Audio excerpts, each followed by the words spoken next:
Hello,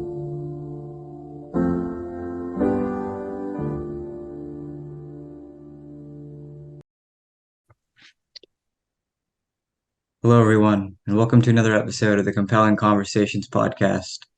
Tonight, I'm thrilled to be hosting Taha. Taha, thanks so much for being here, man. Of course, of course. Thanks for having me here. Yeah, for sure. Taha, I wanted to begin. I know that you're a big Spider-Man fan. Um, we're drawn to the stories where we see ourselves in them. So I'm curious, what do you see about yourself in Spider-Man?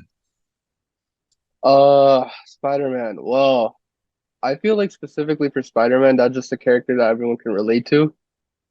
I'm gonna go into like a little nerdy tangent here, but um, even when Spider-Man was first introduced, Marvel scrapped the whole idea because they were like, it's such a bizarre concept. And then I don't remember this part, but either Stan Lee leaked it or he still issued a first release of the comic, and it went insane. Like it went viral. And that's when Marvel was like, okay, we're wrong. Again, this whole story can be a complete like BS story that I heard from TikTok, but from my understanding, this is what happened. Yeah, But I think the reason why Spider-Man in general was so popular was because, it's targeted at an audience that's usually in like elementary school, middle school, high school.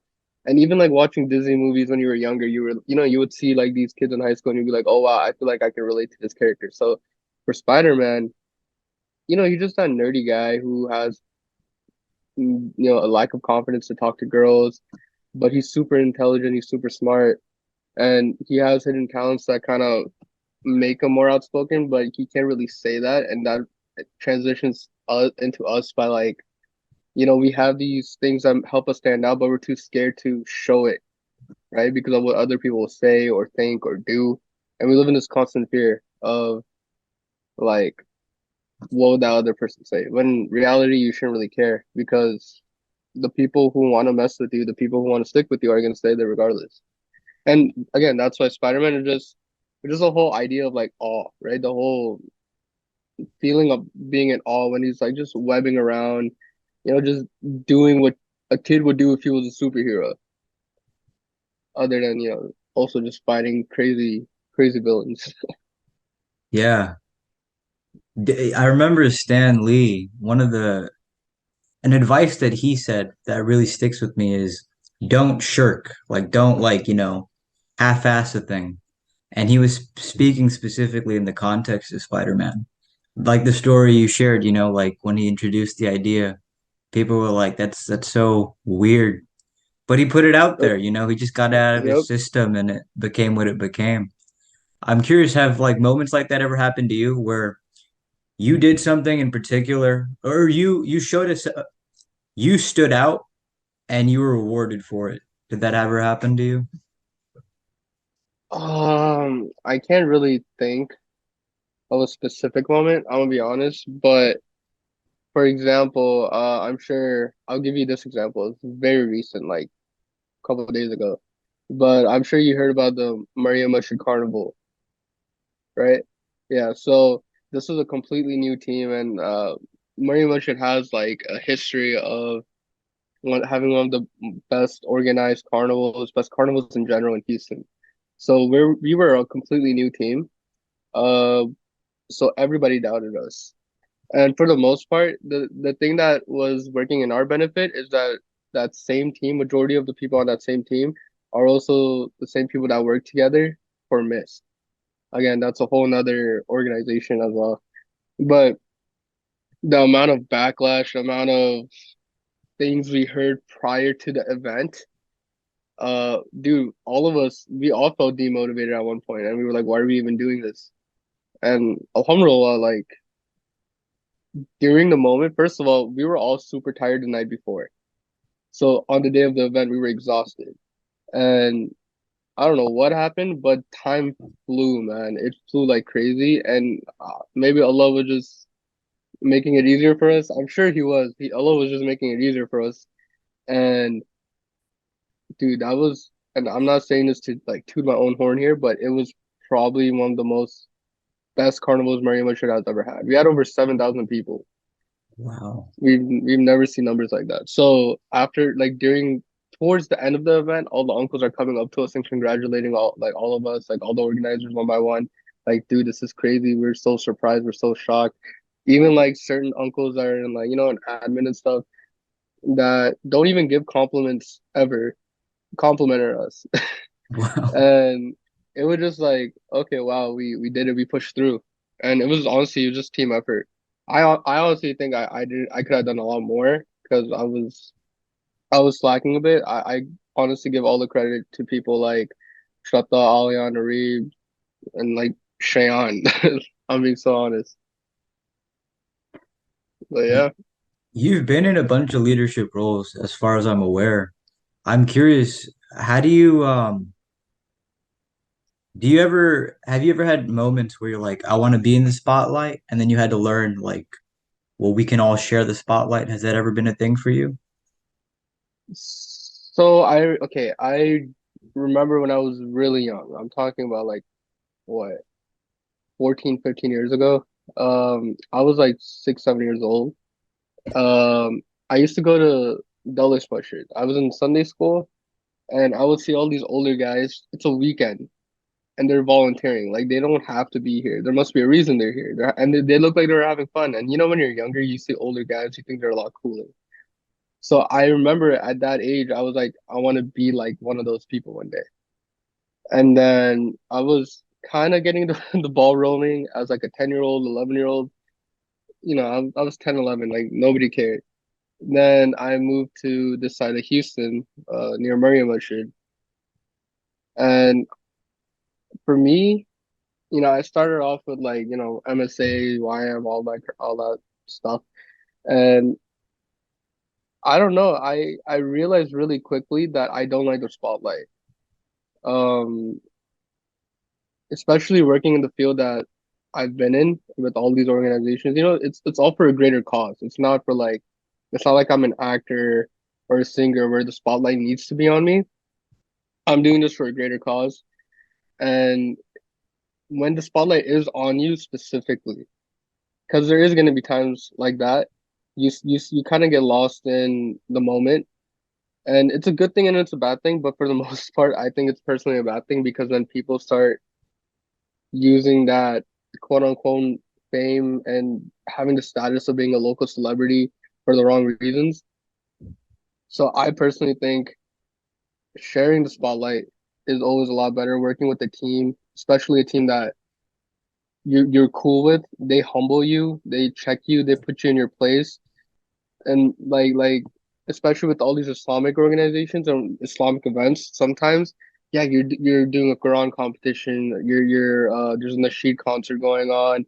Um, there's all these youth programs going on, but then in the process, you'll forget something so simple as catching your prayer, which in my eyes, I feel like it defeats the whole purpose of why you're doing what you're doing in the first place. So that's why I feel like sharing the spotlight is a lot better. Yeah. And I have to say, I do see that in you. Like I've seen you volunteer in a lot of different things, and it just seems like you're just that guy that's there to just do the job and that's about it. And that's really admirable. Where does that come from? You mentioned like a greater cause. What is the root of that in you, do you think? So growing up again, I really looked up to my grandfather. Um, Mashallah, bro, man, he was a really, really, really wealthy man.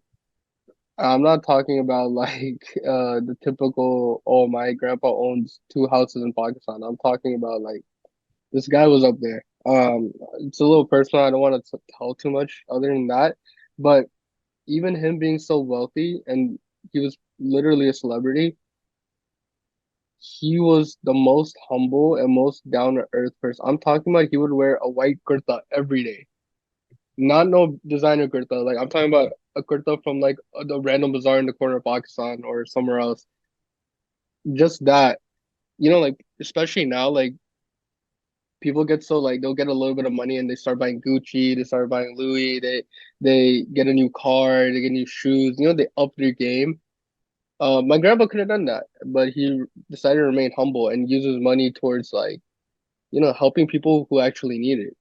He realized that he didn't need a Balenciaga hoodie. For the same amount of money, he could feed a whole village in Pakistan or India or wherever, money is needed or food or supplies are needed.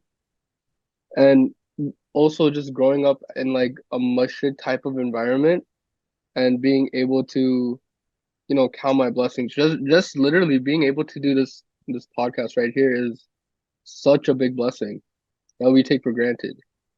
And it brings tears to my eyes, honestly, because we get come back home from a long day at school or a long day at work, and all we do is complain.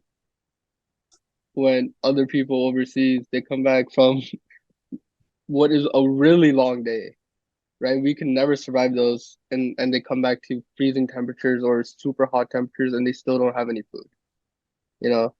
So, I mean, yeah, like my grandfather is definitely my role model. He's showed me that way. And when he passed away when I was like 14, it just I don't know, something sparked in me. And that's when I really got involved in more like, like YM and stuff like that. So it was definitely my grandfather. Wow, that's pretty admirable.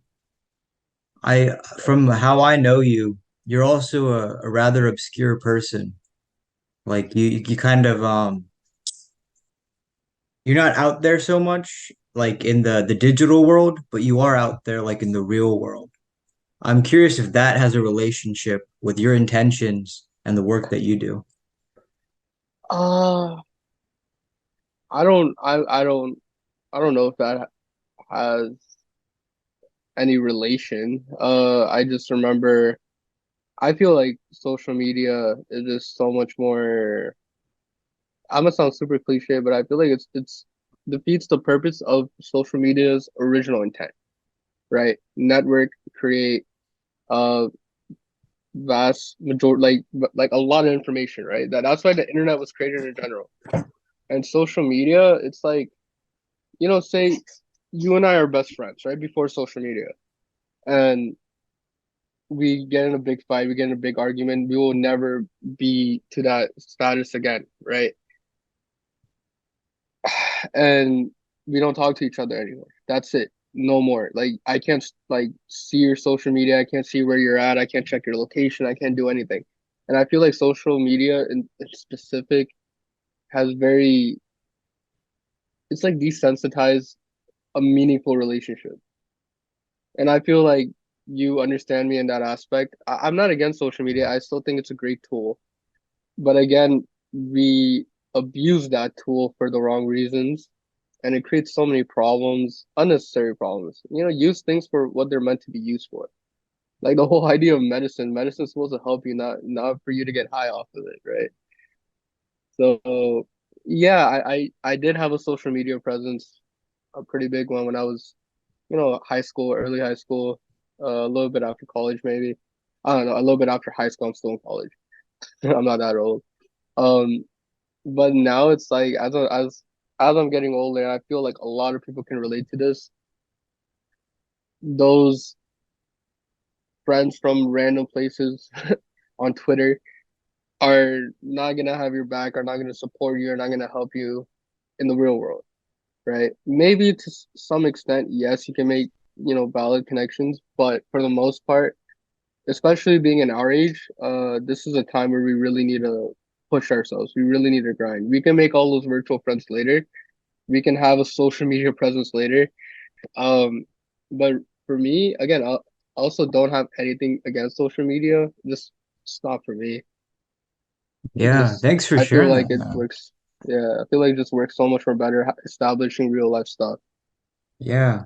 I was listening the other day to this guy who was saying like if you have any goal in mind, being addicted to your phone in general is not going to serve you to getting there. And I really thought about that. I was like, yeah, that hits hard. I'm curious that, you mentioned your grandfather, you've shared your relationship with social media and, the service that you provide when you're volunteering. Um, with all of these things, do you think you see reality for what it is, in your opinion? Yes and no. Because there's a problem I have with that question because I feel like social media is a part of reality now. Um, What do you mean by that? but I mean, man, you want to get a job, you got to be on LinkedIn, right? That's a social media platform. Um, you want to stay in touch, you got to have some form of social media, right? Like I that's why I was saying like I'm not against social media.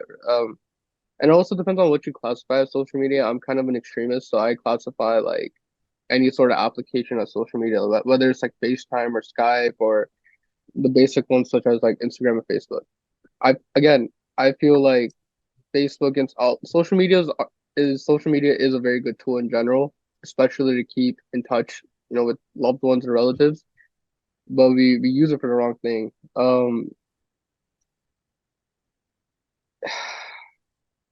I honestly Yeah. I can't answer that. Yeah, no worries. With any of the questions, it's not like the spotlight's on to you. It's not like you have to Yeah, give me the blanket answer. But it's something I've been yeah. curious about. I've for the past like month or so, I've been really thinking about, say, like the Matrix and how, I see that. I know it's a bit cliche, but how that's reflected No, I like into our this. I like reality, this a lot. Yeah, Yeah. yeah. And so like, So I mean, yeah, yeah. oh yeah, continue. Sorry. No, no, go ahead. Okay, so you're basically just asking about what I think about the Matrix.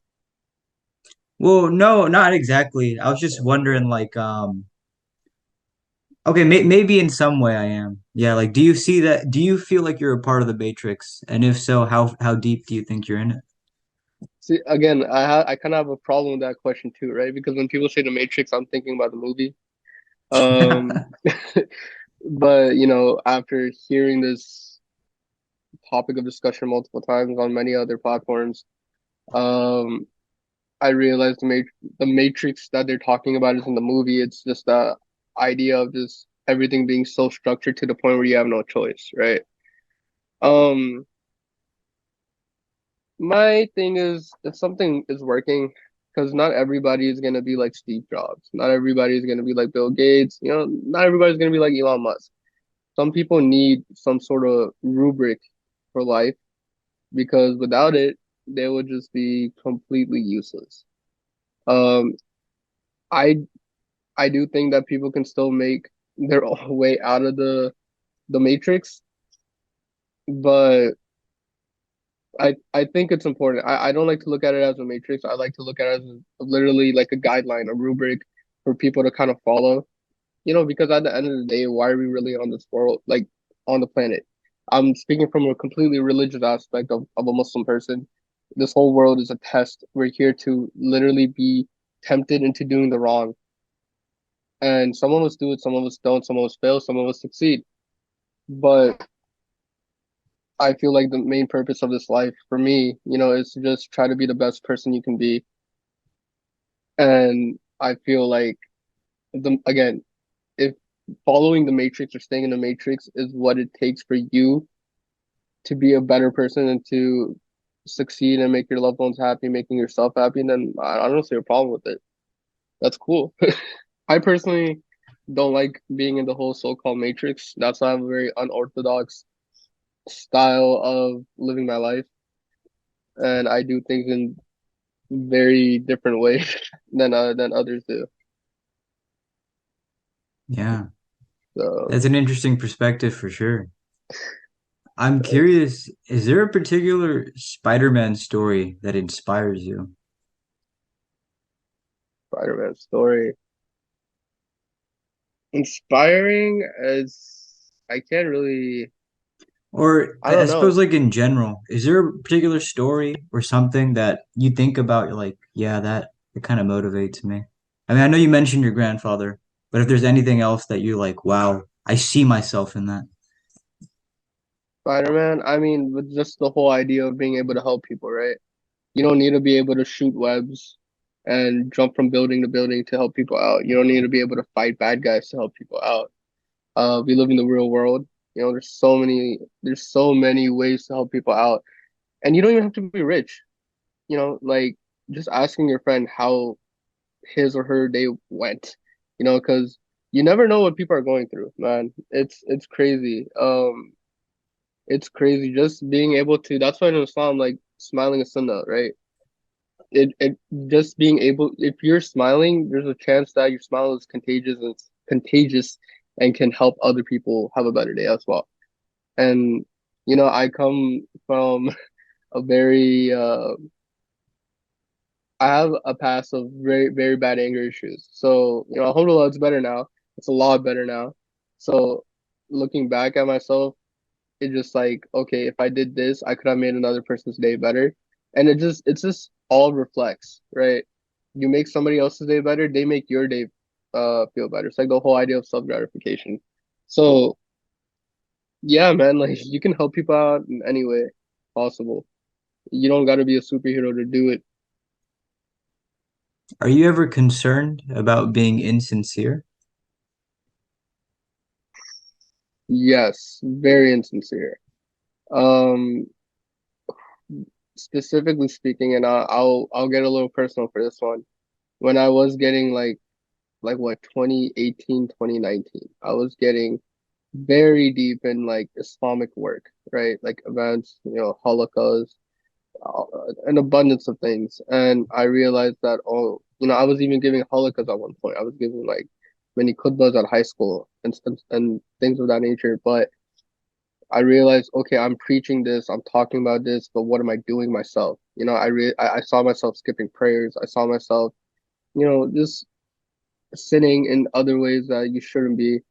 Um, and I felt like I was just insincere to myself and to my religion and to the line of work I'm in, or I was. So yeah, I don't know. I had to really step back, and I don't know if you remember. I did step back for a couple months to a year, and I specifically like when I started working at like Helping Hand. That's when I like really I was like that was a great way to keep myself in check because I was doing the work that I loved doing, and I was able to stay sincere to myself and to my religion because we had an office there where we could pray, and everybody would pray.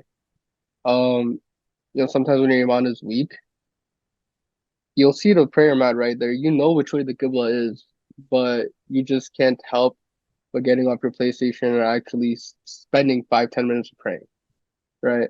But when you're in that environment, when you change your surroundings to where it enables you and motivates you to pray more and motivates you to just aim yourself and gear yourself towards the direction you want to head towards, then I feel like that's a good thing. What do you think is the antidote to insincerity? Insincerity, antidote, dude. You gotta surround yourself like I'm not saying that, okay, like in a big group of friends, you can have a few bad apples, but they have to mean well. I feel like in order to keep yourself in check, you have to surround your instant clique of like 2 to 3 people have to have a very similar mindset as you. They Because like for example, like one of my friends, when I'm doing some stupid stuff, I'll say his name too, Alion. When I do stupid stuff or when I see him doing stupid stuff, no filter, we call each other out. Sometimes in public, sometimes for the most part it's in private, but we call each other out and put them in check. I feel like, especially being a guy, that's a very, very big thing you should have and be able to do. Um, but yeah, I would just say the way of being sincere is literally just having a good clique, a good set of friends that would keep you in check. Even it could be in other forms too. I don't want to go into depth of it, but the idea is just to keep yourself in check. Whatever way works for you works for you. I know some friends that have reminders set on their phone to like kind of Yeah, motivate them to continue doing a task and things like that. you've mentioned like stepping back and taking a break a couple of times. When you're in those moments, do you feel Yeah. like you get in touch with your sincerity? Ah, yes and no. I'm very indecisive. Um, yes, because you get to block out all the outside noise and actually purely be with yourself. Reflect. and reevaluate the things you are doing and the things you're thinking and the things you want to do and whatnot. But no, because that that itself is also a lot of people can start they can start spiraling, right? And I have been in that position where I kept myself away from everything for so long and away from people where I just kept going into my thoughts and it backfired from what you originally wanted to do. So I mean, Yeah. yeah, I think it was Nietzsche who said like something along the lines of like whatever you take in to like isolation with you, whatever that is, it grows, be it like a hero or a beast. yeah, So I think that's interesting. Something I wanted to yeah. mention It's to a you. Sorry, go ahead. I don't know. I was just gonna say it could become a very dark hole. That's pretty much it. Yeah. It's funny when I started to Yeah, you were saying? when I started getting to know Houston, the point of reference was always Taha Baig. Anybody I'd run into, we'd be like trying to figure out, like, hey, do you know this guy or that guy? And the first one I'd always mention is Taha Baig because you seem to know everyone. And it's funny, it's like just about everybody that I'd run into did know you.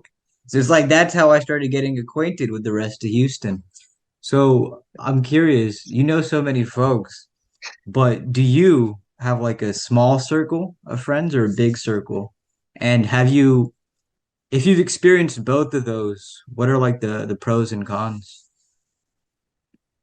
Um, I wouldn't say I have a small circle of friends.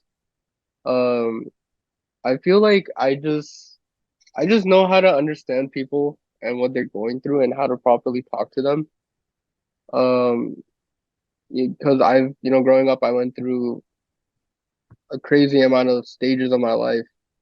As I'm sure a lot of people have as well. So my level of maturity, I don't want to say I'm super mature, but some aspects of life, I had to go through a lot of hardships where I had to actually step up and be the older person, even though I was like 9.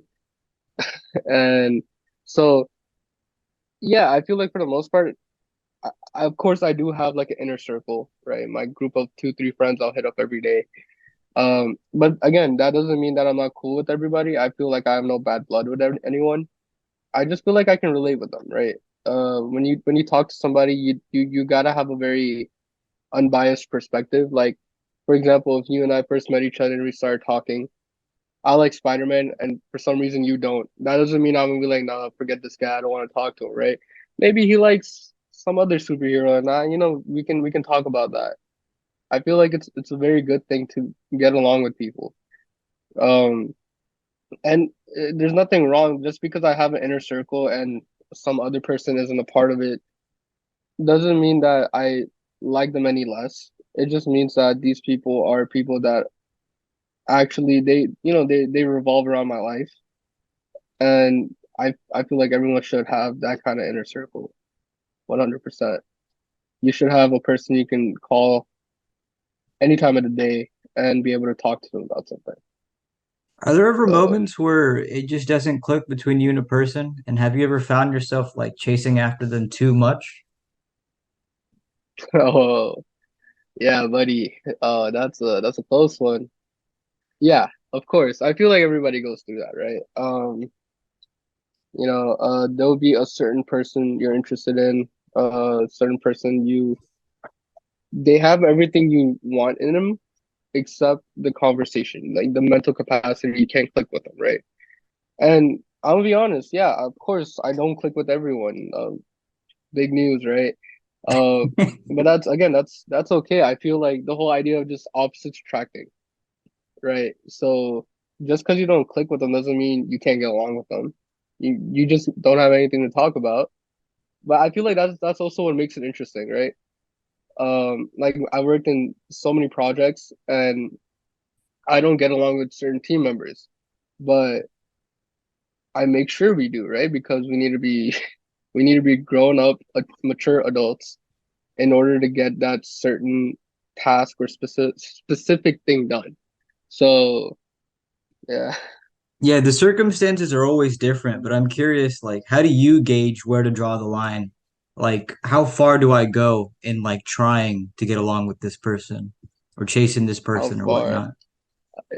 Again, yeah, it depends on the relationship. You know, if it's like a friend or a colleague or a classmate. But how far do I go? It's depends on the goal, man. If it's just some person I meet like at a group gathering or a party, if unless we really click, I'm probably not gonna follow up with that person unless I physically bump into them.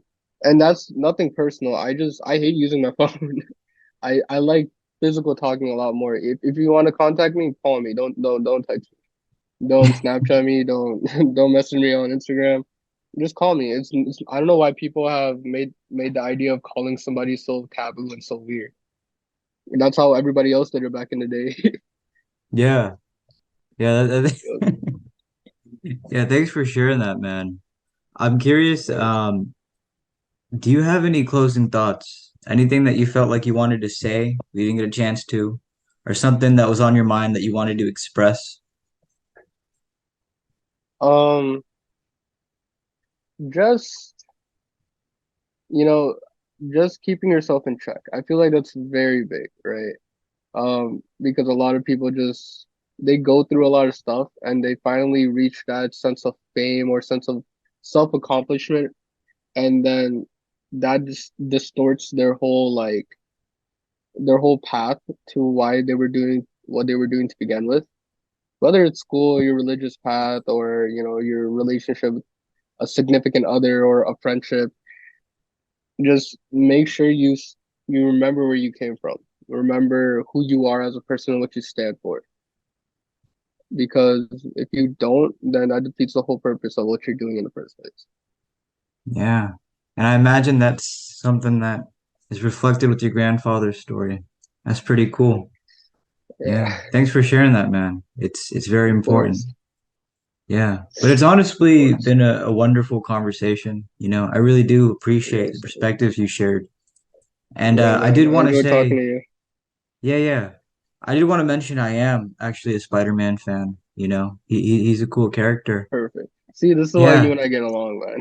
Yeah, yeah. There's moments, I don't know if you've ever had this, but like if I have like a science class or something and I have to get my work done, I put on like the Sam Raimi like album for the Yes, yes, Spider-Man and yes, I'm yes, like I'm Peter yes, Parker for this class?